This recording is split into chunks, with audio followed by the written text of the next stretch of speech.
नमस्कार, अस्सलाम वालेकुम। खैर मकदम है, स्वागत है आपका हमारे ख़ास शो दीन दुनिया में। मैं हूं इमरान खान। गुजारिश रहेगी कि इमरान खान के साथ आखिर तक कनेक्ट रहें और हमारे इस वीडियो को लाइक ज़रूर कर लीजिए ताकि ज़्यादा से ज़्यादा लोगों तक पहुंच सके।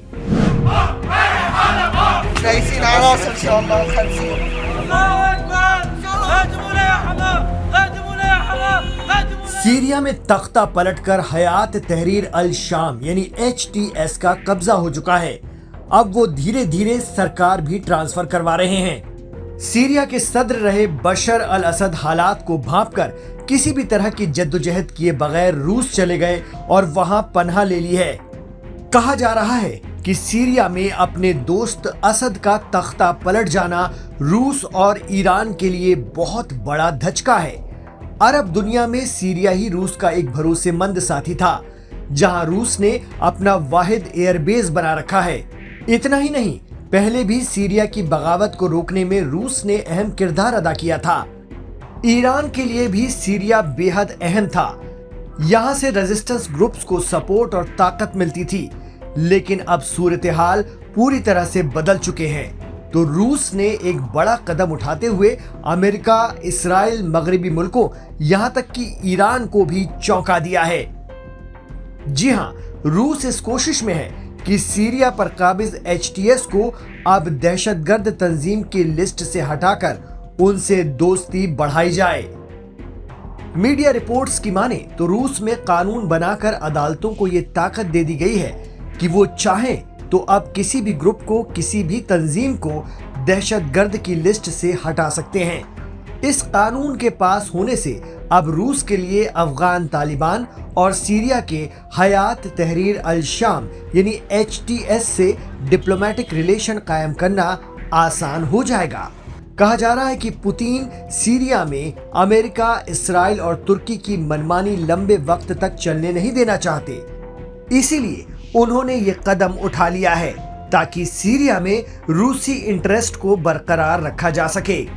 रूस के इस नए कानून को देखें तो उसके मुताबिक अगर कोई तंजीम दहशतगर्दी से जुड़ी हुई एक्टिविटी बंद कर दे तो उसे इस लिस्ट से हटाया जा सकता है। इस कानून के तहत रूस के प्रोसिक्यूटर जनरल अदालत में एक अपील दायर कर सकते हैं। इसके बाद जज चाहे तो उस तंजीम को दहशतगर्द की लिस्ट से हटाने का फैसला ले सकते हैं। आपको बता दें कि रूस ने 2003 में तालिबान और 2020 में HTS को दहशतगर्द तंजीम करार दिया था। HTS अल-कायदा और ISIS का नया वर्जन माना जाता है।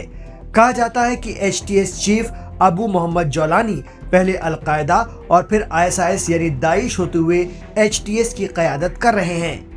इसे ऐसे समझा जा सकता है कि रूसी सदर व्लादिमीर पुतिन ने इसी साल जुलाई में तालिबान को दहशतगर्द नहीं बल्कि दहशतगर्दी से मुकाबला करने में अहम किरदार अदा करने वाला बताया था।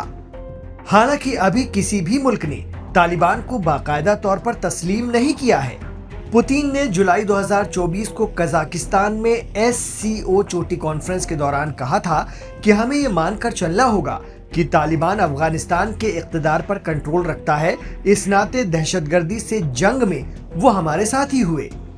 तब रूस के फॉरेन मिनिस्टर सर्गेई लैवरोव ने कहा था कि तालिबान असली ताकत है, हम उनसे अलग नहीं हैं। सेंट्रल एशिया में हमारे दोस्त भी उनसे अलग नहीं हैं। इसी तरह सीरिया में HTS को लेकर भी रूस का रुख लचीला होता जा रहा है। जब बशर अल असद के खिलाफ HTS आगे बढ़ रहा था तो रूस ने जबरदस्त बमबारी की थी उन्हें रोकने के लिए, लेकिन उसके बाद रूस भी खामोश हो गया और बशर अल असद की फौज भी पीछे हटने लगी। लेकिन जब सीरिया में असद का तख्ता पलट हो गया तो अगले ही दिन रूसी फॉरेन मिनिस्ट्री ने HTS को अपोजिशन कहना शुरू कर दिया। इसमें कोई दो राय नहीं कि आगे आने वाले दिनों में रूस की तरफ से सीरिया की नई HTS सरकार के साथ दोस्ती का हाथ बढ़ाकर वहां अमेरिका और तुर्की साथ ही इस्राइल की दखलंदाजी रोकने में एक अहम किरदार अदा किया जाएगा। उधर इस्राइल के बाद तुर्की भी सीरिया में एक्टिव हो रहा है। रिपोर्ट बता रही है कि तुर्की और उसके सदर रजब तैयब एर्दोगान और उनकी हिमायती सीरियन नेशनल आर्मी ने कुर्दों के खिलाफ बड़े हमले की तैयारी शुरू कर दी है। इसके लिए हयात तहरीर अल शाम भी तुर्की की मदद करेगा। कहा जा रहा है कि तुर्की ने सीरिया की हदें पार करके कुर्दों के कंट्रोल वाले इलाकों में हमला करने के लिए बड़े पैमाने पर फौजी साजो सामान जमा किया है। तुर्की के इस प्लान ने अमेरिका और इस्राइल साथ ही रूस तीनों की टेंशन बढ़ा दी है। सीरिया में इस्लामिक स्टेट के खिलाफ जंग में कुर्द अमेरिका के हिमायती रहे हैं और अलग कुर्दिस्तान की मांग को अमेरिका बरसों से सपोर्ट कर रहा है, जबकि तुर्की अलग कुर्दिस्तान का जबरदस्त मुखालिफ है।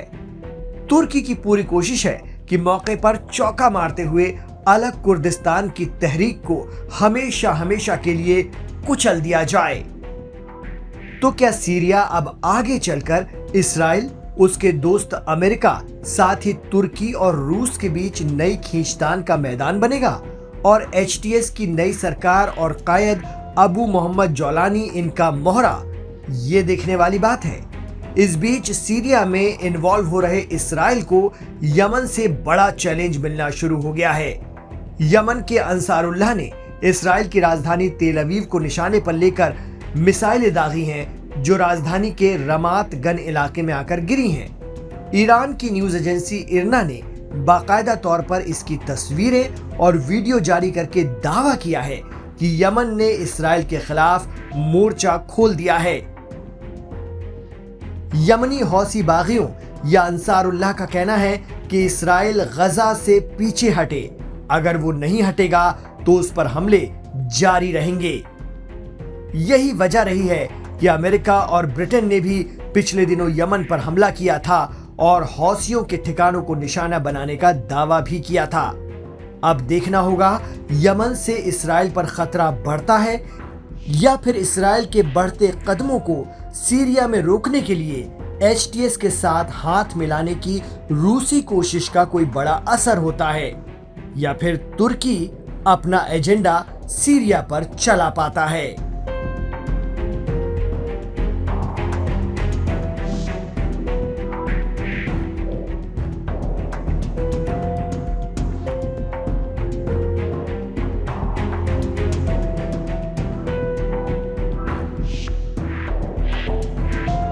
तो लाइव हिंदुस्तान पर दीन दुनिया का ये एपिसोड आपको कैसा लगा? इसमें कही गई बातें और किए गए विश्लेषण आकलन से आप किस हद तक सेटिस्फाइड हैं?